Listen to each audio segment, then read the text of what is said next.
अस्सलाम वालेकुम। मैं हूं मोहम्मद रमज़ान और आप देख रहे हैं YouTube channel math hub by hammer. Hope so आप लोग ठीक होंगे।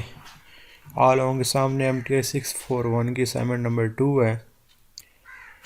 अगर किसी को बेड असाइनमेंट चाहिए हो तो वीडियो में मेरा कॉन्टैक्ट नंबर होगा, आप उससे कॉन्टैक्ट करके मुझसे वर्ड फाइल प्लेटफॉर्म में ले सकते हैं और डिस्क्रिप्शन में मेरा व्हाट्सएप ग्रुप का लिंक होगा, वो भी आप ज्वाइन कर सकते हैं।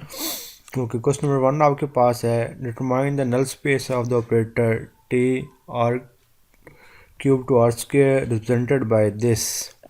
ये आपको एक मैट्रिक्स गिवन है 2x3 का, तो आपने क्या करना है, इसकी नल स्पेस फाइंड करनी है। नल स्पेस का क्या मतलब है कि हमने ऐसा मैट्रिक्स फाइंड करना है, इस मैट्रिक्स के लिए ऐसा मैट्रिक्स फाइंड करना है कि इस मैट्रिक्स के साथ उसको मल्टीप्लाई करें तो आपका आंसर 0 आना चाहिए। तो देखते हैं सॉल्यूशन में। लेट ये आपके पास गिवन मैट्रिक्स था और हमने इस पर एक्स वाई जी एक मैट्रिक्स अप्लाई किया है, इक्वल टू 0 रखा है क्योंकि हमें नल स्पेस बनानी है। तो नल स्पेस के लिए आपने होमोजीनियस इक्वेशन बनानी होती है। तो देखें इसका मैट्रिक्स आपके पास है 2x3।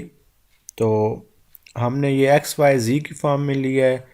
क्यों लिया है? क्योंकि हमने मैट्रिक्स फाइंड करना है तो एक वेक्टर की फॉर्म में होगा, दूसरा हमने मल्टीप्लाई करना है। तो मल्टीप्लाई के रूल क्या होता है कि जो फर्स्ट मैट्रिक्स है उसके number of columns second matrix के नंबर ऑफ़ रोज़ की इक्वल होने चाहिए। इसमें कॉलम आपके पास 3 हैं, इसलिए हमने जो इसके साथ सेकंड मैट्रिक्स लेना है उसमें रोज़ 3 होनी चाहिए, तो इसलिए हमने एक्स वाई जी लिया है। और इक्वल टू 0 0 क्यों रखा है, यानी कि 2x1 के क्यों रखा है?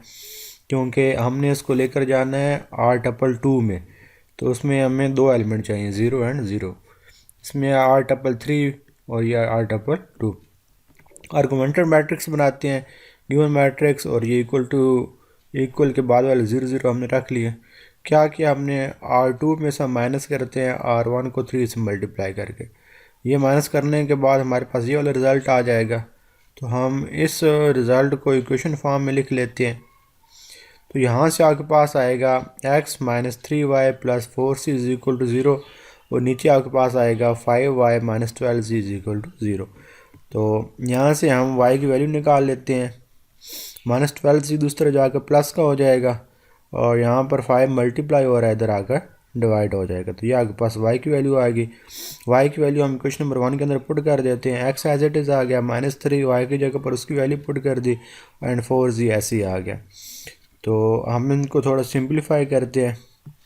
ये हमने 3 से मल्टीप्लाई किया 36, और 5 आ गया, इधर माइनस का था दूसरी तरफ जाकर प्लस का हो गया। ये +4z है, दूसरी तरफ जाकर -4z हो जाएगा। इसको हम सोल्व करेंगे, 5 एलसीएम आएगा तो इसका आंसर आ जाएगा 16 और 5z। तो देखें x में भी z इन्वॉल्व हो रहा था, y में भी z इन्वॉल्व हो रहा है, इसका मतलब है z जो है हमारा फ्री वेरिएबल है।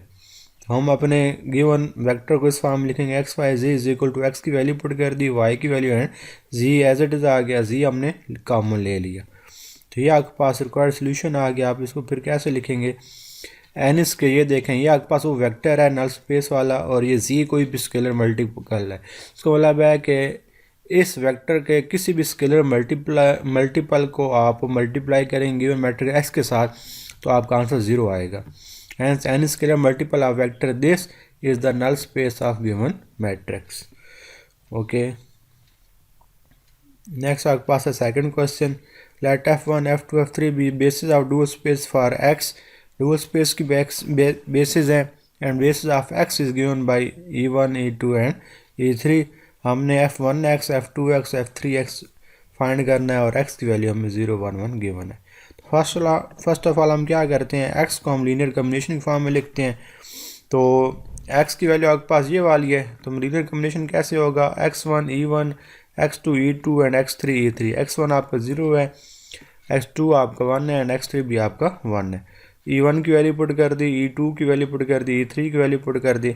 इसको हम सिंप्लीफाई करेंगे तो आपके पास आंसर आ जाएगा 1 2 एंड 0। तो ये आपके पास x आ गया। नाउ f1x हम अप्लाई करते हैं, f1 एज इट इज़ आ गया, और x की जगह पर हमने उसकी वैल्यू पुट कर दी। अब ये f1 को 0 से मल्टीप्लाई करेंगे, ये तो 0 हो जाएगा, और नेक्स्ट 1 1 का मतलब है e2 एंड e3। तो ये आपके पास 1E2 आ गया, 1E3 आ गया। तो आपके पास डुअल स्पेस की प्रॉपर्टी क्या होती है कि अगर सेम हो तो वो 1 हो जाता है, डिफरेंट हो तो वो 0 हो जाता है। देखें ये E2 है, ये F1 है, और यहाँ पर E2 F2 होता तो ये 1 हो जाता। अब ये डिफरेंट हैं तो ये 0 है। E2 F1 0 है, F1 E3 0 है, क्योंकि ये दोनों इनके जो इंडसेस हैं वो आपके पास डिफरेंट है। डुअल स्पेस की प्रॉपर्टी होती है इंडसेस सेम हो तो आंसर 1 होता है, इंडसेस डिफरेंट हो तो आंसर 0 होता है। इसलिए इसकी जगह पर भी 0 आ गया, इसकी जगह पर भी 0 आ गया, तो आपका F1x 0 आ गया।